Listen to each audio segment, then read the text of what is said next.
Buenas, buenas. Este es un tema que le voy a dar que para mis alumnos de pregrado de la universidad. Si bien es cierto, este es un tema bien corto que más se amplía con los conocimientos prácticos, es decir, que nosotros tendremos la posibilidad de hacer la práctica hospitalaria ya haciendo las maniobras básicas de un tipo de anestesia. Este tipo de anestesia se llama anestesia parcial, ya que se obtiene mediante los recursos químicos que actúan sobre las terminaciones nerviosas, es decir, sobre los cilindroejes para producir algún bloqueo nervioso y producir la anestesia parcial. Esto es importante que sepan cuáles son las ventajas y cuáles son las desventajas del, de la anestesia parcial. Cuando hablo de ventaja, hablo de que esta anestesia parcial, como su nombre lo está diciendo, es parcial, es decir, que el paciente está conservando la conciencia y eso es algo muy importante, ¿me entiende? Entonces, la anestesia, esta parcial, conserva la conciencia, entre una de sus ventajas. No expone al síncope, es decir, que no produce generalmente desmayo. Algunas veces, si hay alguna reacción, eso es muy diferente, pero generalmente no pasa eso. Economiza al anestesiólogo. Para nosotros los cirujanos seguro que estamos más contentos porque no vamos a hablar pues a un anestesiólogo para que me haga un bloqueo parcial y yo haga mi procedimiento. Tú como médico tendrías que hacerlo, ¿me entiendes? O sea que estoy obviando ya a un especialista. Y también nos sirve para excelentes cirugías, son para cirugías pequeñas, podemos hacer procedimientos quirúrgicos pequeños y algunas veces intervenciones también grandes, intervenciones quirúrgicas. Esas serían las ventajas de la anestesia parcial. ¿Cuáles son sus desventajas? Dentro de las desventajas que tenemos de la anestesia parcial, tenemos que a veces son insuficientes. Como verán, muchas veces pasa el efecto o no ha dado la dosis correcta y lógicamente va a pasar y el paciente va a referir dolor y entonces vas a tener que otra vez hacer este procedimiento de bloqueo.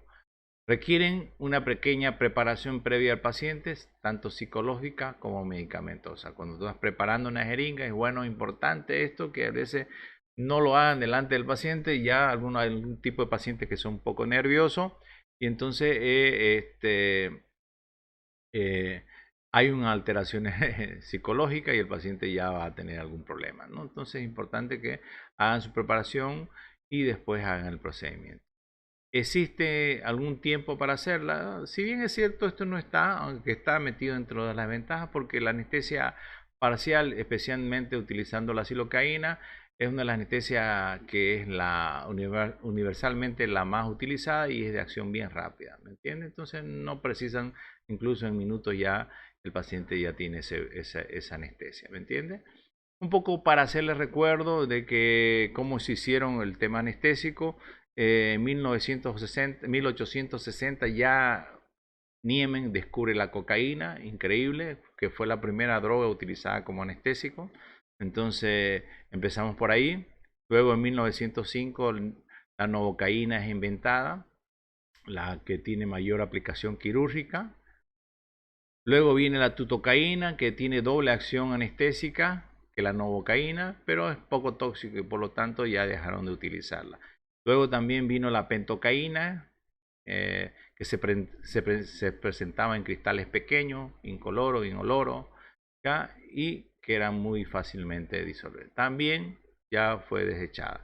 Actualmente, en 1943 hasta la actualidad, la silocaína es pues el anestésico sintético mucho más utilizado en el mundo, es de acción rápida, profunda, duradera, que cualquier otro tipo de anestésico de infiltración conocido hasta ahora. Es decir, estamos hablando jóvenes que actualmente la silocaína o la lidocaína es la que se utiliza. ¿Me entienden?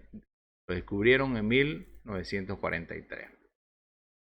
Eso es importante saberlo. Eh, Otra cosa que es importante saberlo que en muchos médicos, especialmente también los cirujanos plásticos, utilizan la adrenalina. Tiene efecto vasoconstrictor sobre las terminaciones, y por lo tanto aumentan el efecto del poder anestésico. Entonces esta combinación de silocaína más adrenalina potencializa el efecto anestésico, disminuye el sangrado, ¿ya? Y por lo tanto lo utilizan con mayor frecuencia, especialmente los los cirujanos plásticos. Pero tengan cuidado, jóvenes, eso es importante que ustedes sepan que esta famosa combinación, a pesar que tiene efectos muy importantes, como le dije, duplica el efecto anestésico, duplica la duración de la anestesia y a la adrenalina, al ser un vasoconstrictor, disminuye el sangrado y por lo tanto es muy bueno para hacer procedimientos. Pero tengan cuidado, como les decía, en las terminaciones nerviosas, perdón, en las terminaciones del cuerpo, es decir, en la oreja, en la nariz, en los dedos, ya, en el pene, ¿me entiende? Si uno aplica mucho este tipo de combinación y muchas dosis, seguramente puede producir algún tipo de lesión como una necrosis. Entonces tengan cuidado en esto, en utilizar en estas terminaciones terminales del cuerpo esta combinación porque puede producir estas alteraciones, ¿me entiende? Y eso es muy peligroso. Otro tipo de anestesia locales, si queremos llamarlo así, hay anestesia por inhalación, ¿ya? Se emplea mucho en mucosa, ¿me entiende? Anestesia por pulverización, que es una de las más conocidas, en spray, los futbolistas a veces tienen esa combinación. La anestesia tópica de silocaína, por ejemplo, la jalea de silocaína que utilizamos mucho para colocar algún tipo de sonda nasogástrica, una sonda Foley, hacer un tacto, ¿ya? Entonces es muy utilizada.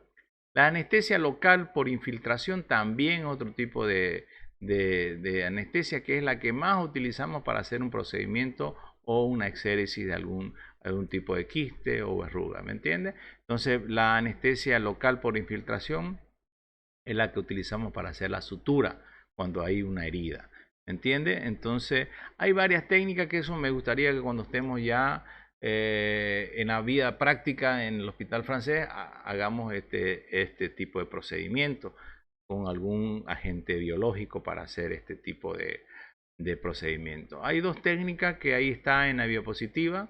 La técnica en rombo, es decir, hacemos una infiltración. Primero, antes de hacer la infiltración, o sea, hacemos la infiltración, pero hacemos un pequeño abón anestésico que se llama. Es como una pápula que hacemos en la parte de la piel y después introducimos totalmente mi aguja y introducimos la silocaína. Antes de introducir la silocaína es muy importante que ustedes hagan la aspiración para ver si no están en un vaso importante y si no están, comienzan a hacer la introducción de la silocaína como lo están viendo ahí. Eso es muy importante y, y como están viendo en la imagen, hacemos un abón anestésico, introducimos todo el extensor de la aguja, aspiramos para ver si no estoy en un vaso y voy instilando o colocando la silocaína y sacándolo. Antes de sacar la aguja totalmente, hacemos esta maniobra de rotación y nuevamente introducimos al otro lado todo el espesor del extensor de la aguja, aspiramos si no estoy en un vaso y nuevamente comenzamos a colocar la anestesia. Entonces, son un solo pinchazo. Misma operación hacemos al otro lado y tenemos cubierto toda esta región. Esta es la técnica muy fácil, muy sencilla para retiro de quiste, para suturas o heridas muy profundas. Cuando hay heridas muy superficiales, hacemos la técnica en salchicha. Miren, si de repente la herida es aquí, como están viendo, hacemos el abón anestésico, la papulita de silocaína y después introducimos todo el espesor del largor de la aguja, aspiramos si no estoy en un vaso y nuevamente colocamos el anestésico y mire, se forma salchicha como dice ahí y hacemos con un solo pinchazo bloqueamos todo esto para hacer un procedimiento quirúrgico, ¿me entienden? Entonces están viéndolo que es muy sencillo, que no se preocupen jóvenes, que esto en la práctica lo vamos a hacer. Ya, dentro de la anestesia también hablamos de anestesias regionales. Hay, por ejemplo, un bloqueo del trigémino, un bloqueo del plexo braquial, cervical, y del nervio pudendo que ustedes cuando estén ya en ginecología o en obstetricia, lo van a hacer esto y algún día se van a acordar de mí cuando estén haciendo sus primeras prácticas en atención de pacientes embarazadas. Cuando uno es el primer parto de una mujer embarazada, ya hacemos este tipo de bloqueo del nervio pudendo, como están viendo en esta imagen, ya. ¿Para qué? Para que al bloquear el nervio pudendo vamos a bloquear toda la región perianal y para hacer una episiotomía, es decir, un corte acá para que la cabecita no produzca un desgarro en el útero o en la vagina y salga con facilidad el producto. ¿Me entienden? Ustedes se van a acordar de mí cuando estén haciendo ya esta práctica. ¿Ok? Ese era el tema de anestesias parciales. Como verán, la práctica va a ser en el Hospital Municipal Francés. Vamos a observar algunos procedimientos quirúrgicos en quirófano y lógicamente vamos a hacer la práctica con simuladores biológicos. ¿Me entienden? Entonces vamos a necesitar una jeringa, guante, frasco de silocaína y algún simulador biológico como una pierna de pollo o pierna de chancho, un pedazo de chancho con su cuerito. Y así vamos a hacer la práctica, ¿ok? Ha sido un placer. Ahorita le voy a dar también otro tema, que es importante que ustedes sepan, el tema de la anestesia regional. ¿Ok? Gracias.